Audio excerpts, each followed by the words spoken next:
नमस्कार, वंदे मातरम। उपनिषदों की श्रृंखला में आज हम बात करेंगे ईशावास्य उपनिषद के ऊपर। जैसा कि आप जानते हैं, ईशावास्य उपनिषद अपने आप में बहुत ही महत्वपूर्ण उपनिषद है। पहले हम इस उपनिषद का परिचय प्राप्त कर लेते हैं। तो ईशावास्य उपनिषद शुक्ल यजुर्वेद की संहिता का 40वां अध्याय है। मंत्र भाग का अंश होने के कारण इसका विशेष महत्व है। इस उपनिषद को सबसे पहला उपनिषद माना जाता है। क्या है? ईशावास्य उपनिषद शुक्ल यजुर्वेद का 40वां अध्याय है। यह ध्यान रखिएगा, ईशावास्य उपनिषद का संबंध शुक्ल यजुर्वेद से है। शुक्ल यजुर्वेद के प्रथम 39 अध्यायों में कर्म कांड का निरूपण हुआ है और अंतिम अध्याय जो है यह 40वां अध्याय है, इसी में भगवत स्वरूप ज्ञान कांड का निरूपण हुआ है। इस उपनिषद के पहले मंत्र में ईशावास्य शब्द आने से ही इस उपनिषद का नाम ईशावास्य उपनिषद माना जाता है। जो इसका शांति पाठ है वहां से हम शुरुआत करते हैं। थोड़ा इसके बारे में और अंदर क्या है उसके बारे में हम जान लेते हैं। तो आप ऐसा समझिए कि यह उपनिषद की श्रृंखला में प्रथम स्थान प्राप्त किया हुआ है। इसमें इस विराट सृष्टि के अंतर्गत दृश्य जगत और जीवन को ईश्वर का आवास कहकर ईश्वर के सर्वव्यापी सर्वसमर्थ स्वरूप का बोध कराते हुए जीवन को उसी के अनुशासन में गरिमामय ढंग से सुख संतोष पूर्वक जीते हुए उसी के साथ एक रूप हो जाने का निर्देश इस उपनिषद में दिया गया है। इसमें 18 मंत्र गीता के 18 अध्यायों की तरह महत्वपूर्ण माने गए हैं। प्रथम मंत्र में जीवन और जगत को ईश्वर का आवास कहकर जीवन की संपदा का उपभोग मर्यादा पूर्वक करने का निर्देश है। यह धन किसका है, ऐसा प्रश्न करके ऋषि ने मनुष्य को विभूतियों और संपदाओं के अभिमान से मुक्त होने का अमोघ सूत्र दे दिया है। दूसरे मंत्र में लंबी आयु और बंधन मुक्त रहकर कर्मरत रहने के सूत्र हैं और तीसरे मंत्र में अनुशासन उल्लंघन के दुष्परिणामों के संकेत हैं। मंत्र क्रमांक 4, 5, 8 में पर ब्रह्म के स्वरूप का बोध है, तो 6, 7 में उसको अनुभूति करने वालों के लक्षण दर्शाए गए हैं। मंत्र क्रमांक 9 से 14 में विद्या और अविद्या तथा सृजन और विनाश के बीच संतुलन स्थापित करने का रहस्य दिया गया है। क्रमांक 15 और 16 में मंत्र 15 और 16 में परमात्मा से अपने स्वरूप को बोध कराने की प्रार्थना की गई है और बोध होने के समय जो मन स्थिति निर्मित होती है उस मन स्थिति का वर्णन किया गया है। मंत्र 17 और 18 में शरीर की नश्वरता का बोध कराते हुए अग्निदेव से श्रेष्ठ मार्ग के द्वारा लक्ष्य तक ले चलने की प्रार्थना की गई है। इसका जो प्रार्थना है वो बहुत ही चर्चित प्रार्थना है। ओम पूर्णमदः पूर्णमिदं पूर्णात् पूर्णमुदच्यते पूर्णस्य पूर्णमादाय पूर्णमेवावशिष्यते। ओम शांति शांति शांति। अर्थात ऋषि कहते हैं कि ओमकार के रूप में जो सच्चिदानंद घन परमात्मा जो अभिव्यक्त किए जाते हैं वह परब्रह्म स्वयं में ही सभी प्रकार से पूर्ण है। यह सृष्टि भी स्वयं में सब प्रकार से पूर्ण है। यह पूर्ण तत्व में से उस पूर्ण तत्व यानी उस पूर्ण पर ब्रह्म परमेश्वर में से ही इस पृथ्वी तत्व की यानी विश्व की उत्पत्ति हुई है और उस पूर्ण में से इस पूर्ण को निकाल लेने पर भी वह शेष भी पूर्ण ही रहता है। फिर अंत में 3 बार शांति मंत्र के साथ ओम शांति शांति 3 प्रकार के दुखों कष्टों तापों से मुक्ति की बात की गई है। आधिदैविक ताप का मतलब होता है ऐसे ताप जो कि दैवीय कारणों से, जैसे बाढ़ अकाल इत्यादि। आदि भौतिक मतलब शारीरिक कष्ट और आध्यात्मिक मतलब मन के दुख या ऐसे दुख जो हमारे पूर्व जन्म के संस्कारों के परिणाम स्वरूप फलीभूत होते हैं। ऐसे दुख या ऐसे ताप को आध्यात्मिक ताप कहते हैं। अब पहले मंत्र में ऋषि कहते हैं ईशावास्यविदं सर्वं यत्किंच जगत्याम जगत्तेन त्यक्तेन भुंजिथा मागृधः कश्चित् धनम्।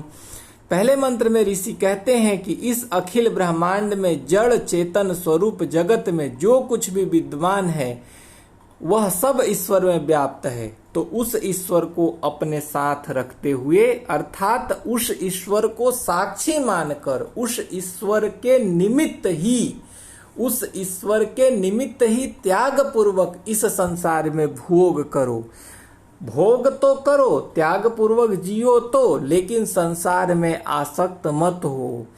जो धन संपदा और भोग्य पदार्थ है, जो संसार में देख के जिसके प्रति हम आकर्षित होते हैं, वह किसका है? वह किसी का नहीं है, अर्थात ब्रह्म का है।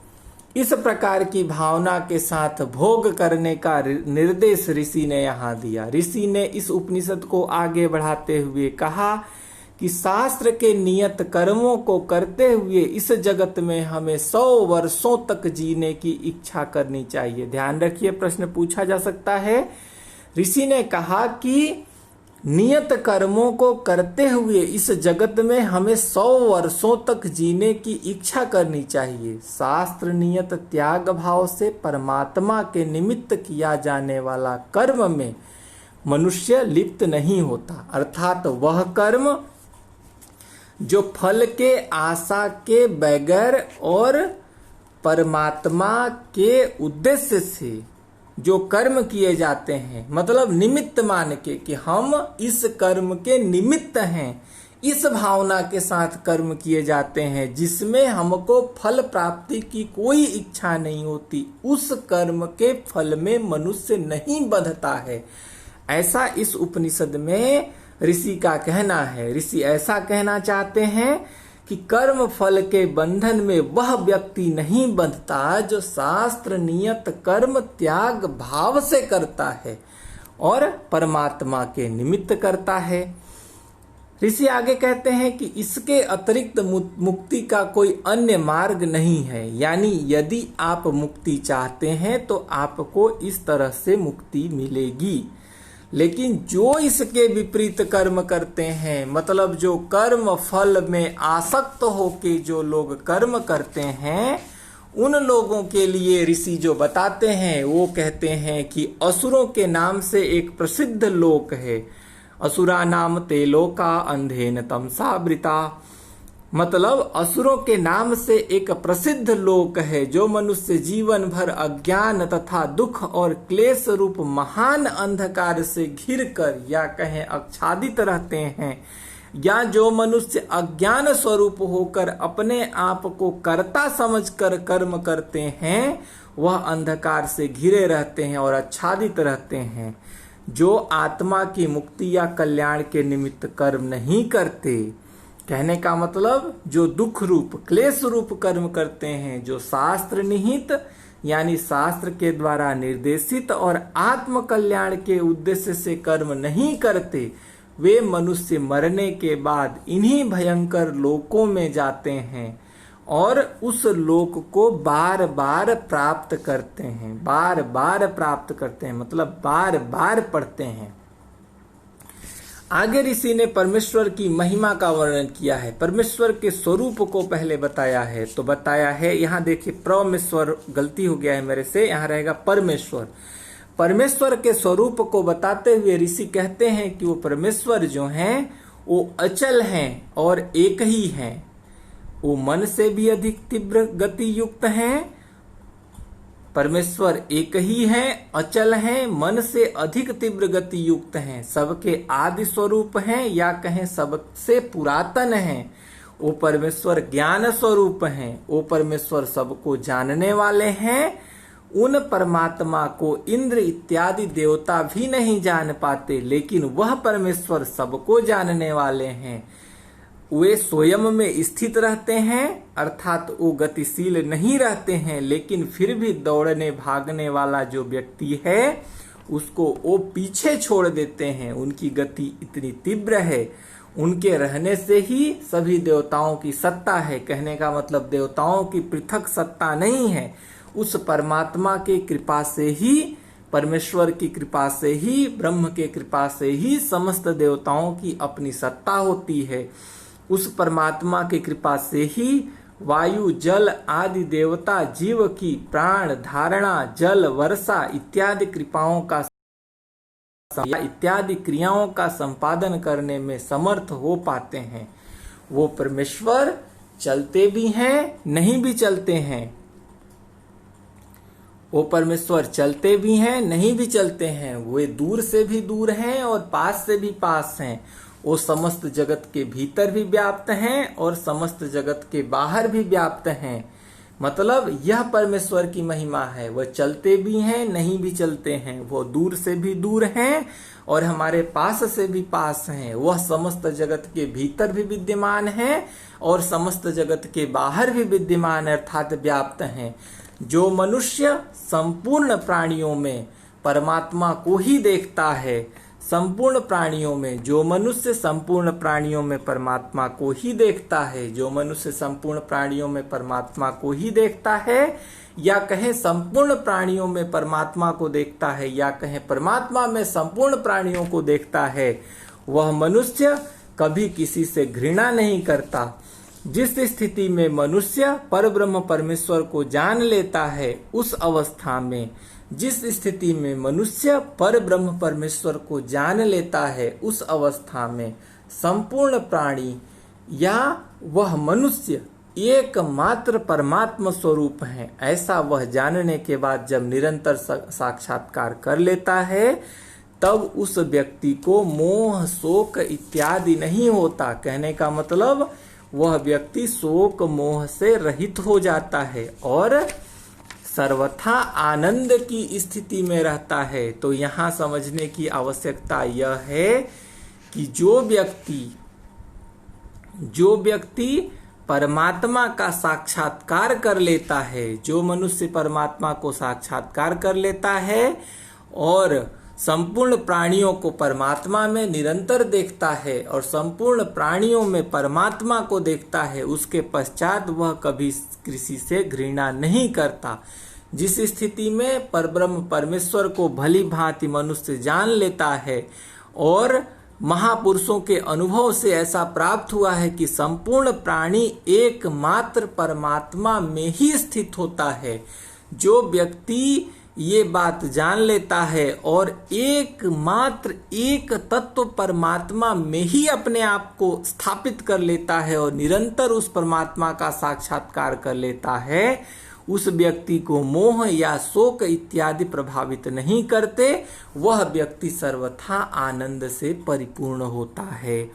वह महापुरुष परम तेजोमय सूक्ष्म शरीर से रहित, छिद्र रहित या छत रहित, शिराओं से रहित, स्थूल पंच भौतिक शरीर से रहित, अप्राकृतिक दिव्य सचिदानंद स्वरूप, शुभ कर्म स्वरूप, संकल्प शून्य, संपर्क शून्य परमेश्वर को प्राप्त हो जाता है। वो परमेश्वर जो सर्वदृष्टा हैं, सर्वज्ञ हैं, ज्ञान स्वरूप हैं, सर्वोपरि हैं, विद्यमान एवं सर्वनियंता हैं और वो स्वेच्छा से प्रकट होने वाले हैं। वो अनादि हैं, काल से भी परे हैं और काल से भी वो आबद्ध नहीं हैं, काल से भी पहले से हैं। सभी प्राणियों के कर्मानुसार यथा योग्य संपूर्ण पदार्थों की वही परमेश्वर रचना करने वाले हैं।